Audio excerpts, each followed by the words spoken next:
Well, hello, everybody. It appears that it's another bathrobe event. I guess it's just that time of year when things get chilly and it's the middle of the night. So here I am. How are you? My name is Sarah. This is Pearls of Wisdom and Food with clean intermittent fasting and OMAD, one meal a day. That's a mouthful. If some of you have been with me for a long, long time, you know that it has evolved to this. And the thing that seems to work for me, I'm 74, is the clean intermittent fasting and the one meal a day. And I do plan that one meal a day, let me tell you. Clean intermittent fasting means just black coffee, unflavored, meaning no hazelnut, no mocha cream, no French vanilla, nothing like that. This happens to be Pike Place from Starbucks. I buy the beans, I grind them, it's yummy in my tummy. And so I just got up, actually about an hour ago, in the middle of the night, and I do my food prep. I love my kitchen, and I work with just my little night lights on. I don't know why, but it just fills my soul. Are any of you like that with your cooking? It's your happy place. You can get just lost in it. I listen to either a show that I've taped, or should I say recorded, or overnight talk radio. And I'm happy. So this morning's things were my mostly kale and red cabbage salad with some hunks of feta cheese and some craisins. And that's about it. I need some more arugula, which I will do a BJ's run. I have some organic mini peppers. I love them. The colors are always so beautiful. But those are going on my cottage cheese pizza. And so I made that crust. It's very, very tricky. So if you do it, it's easy and simple. And by the time you put on the toppings, it tastes like regular pizza. But what I forgot to do this morning was spray the parchment paper. So when I put on the batter, so to speak, kind of was a sticky event. But because halfway through you flip, so it takes two pieces of parchment paper, so spray the second one too. The things you learn as you go, right? It's 1 cup of cottage cheese. Right now I'm using Daisy low fat. It is a third of a cup of grated, or I should say shredded Parmesan cheese, and 1 egg. 2 eggs made it too runny the first time I tried.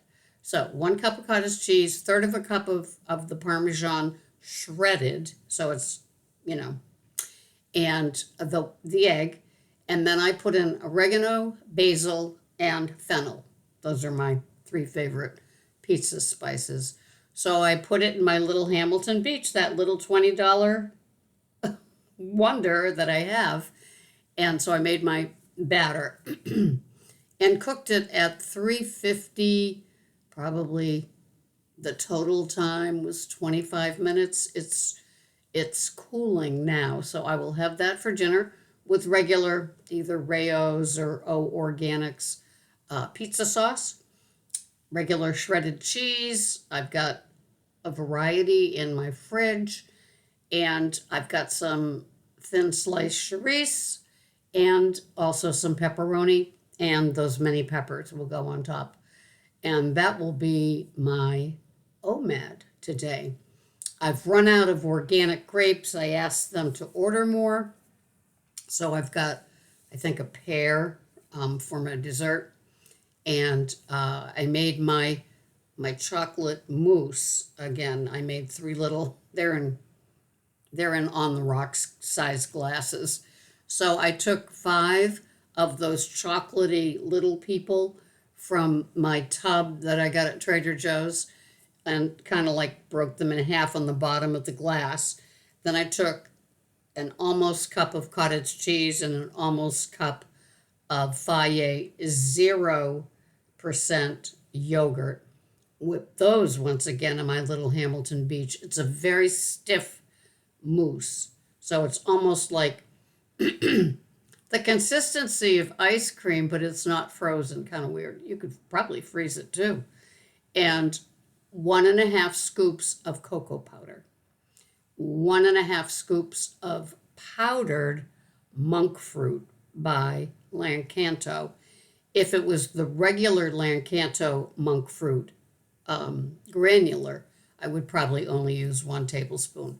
So I, not whipped, but I mixed it all in the Hamilton Beach. So I've got 3 little end of the meal sort of things. I also got some Love. Have you seen? No, wait, what is it? Kind. Chocolatey,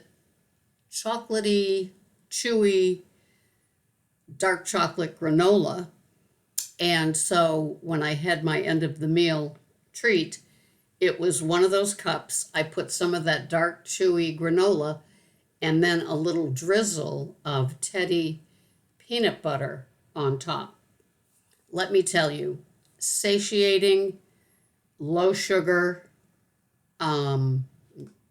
It's only whatever was in the granola, and it was probably less than 1/4 of a cup, probably an overflowing tablespoon of the granola. So that's the only sugar.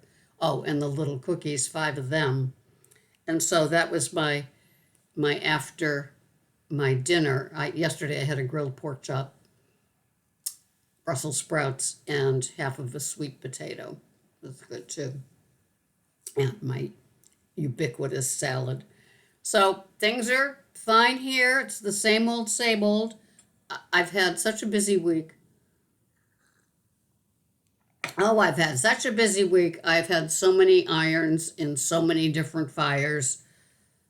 Nothing really is completed. The solar needs an electrical box, yada yada. The little gas stove in the living room, still not hooked up, been inspected, but there's still a couple of things that need to be done. That's still going on. And the usual, still working. I've got the next 2 days off, so I'm looking forward to that. I will do my replenishing either after work today or tomorrow or Saturday, because I do my little veggie haul from between BJ's for the arugula and the peppers, and then Trader Joe's for the chopped kale and the broccoli chopped kale salad. I take out the packet that's probably filled with canola oil and natural flavorings, right? And use that in my salad making. I bought a block of feta cheese. It was on sale. I think it's 20 ounces for $7.99. That was a deal. Usually it's $11.99. And I began to chop that up. And so I could use it in my salad like it's crumbled feta. Duh. So that's my fun. Other than that, I'm just, the boring woman that works and comes home and eats and legs up and waitress legs up, and there we go. I did stop at the ice cream place. I had a soft serve, a coffee and vanilla twist with Jimmy's, and I had leg cramps like you wouldn't believe. So I either have to give up. I don't know. I mean, it was like, really? It's not like it's a sundae with gloopy, sugary things. It was just a little cup of soft serve. So apparently I've become very sensitive to that. I don't know. We just go on. So I keep it very, very simple. Are you influenced by influencers that do cooking online? Between the Facebook and the YouTube, I love to see what they do. But sometimes the ingredients are so expensive. One of the things I was going to make was a quote unquote lasagna soup, and the lasagna noodles were kind of thick sliced mandolin type of thing, zucchini. And then she said she adds ricotta to kind of make it smooth and creamy. The ricotta was something like $9 for a small tub. So I know you can substitute cottage cheese. Thank you, blessed cottage cheese. But really, sometimes the products are so expensive you can't really afford to make what is a simple recipe, just keeping away from the processed foods. So I don't know. I try to keep everything, I try to stay away from the ultra processed, which is, from bread to cereal to crackers to cookies, anything on those inner shelves when you shop in the grocery store. I try to keep it, veggies, protein, my big salad, things like that. And then that concoction, my cottage cheese and yogurt concoctions, which is processed, of course, but not ultra. So I don't know. I listen to other people. I become influenced. I get all excited about making something. And then I just, on principle, like basil, the little 1 ounce, maybe it's an ounce and a quarter, the little plastic package, $3.49 at my store. Now I would be making a basil pizza till the sun goes down. I love basil on top of the pizza, but not for $3.49. That's absolutely crazy. You add that to the cost of. I mean, it's just. I don't know. That got me. I was upset because I love basil. But outside of that, BJ's helps with buying my organic arugula is $2.99 for 5 ounces, which is like buying the bag, I think. Perhaps.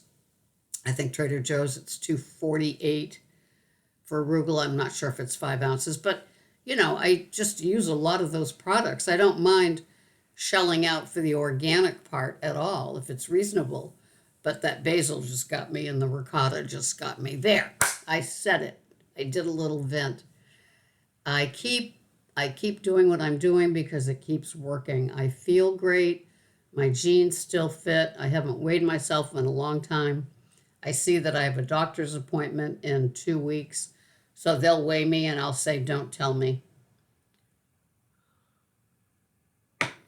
And just don't tell me.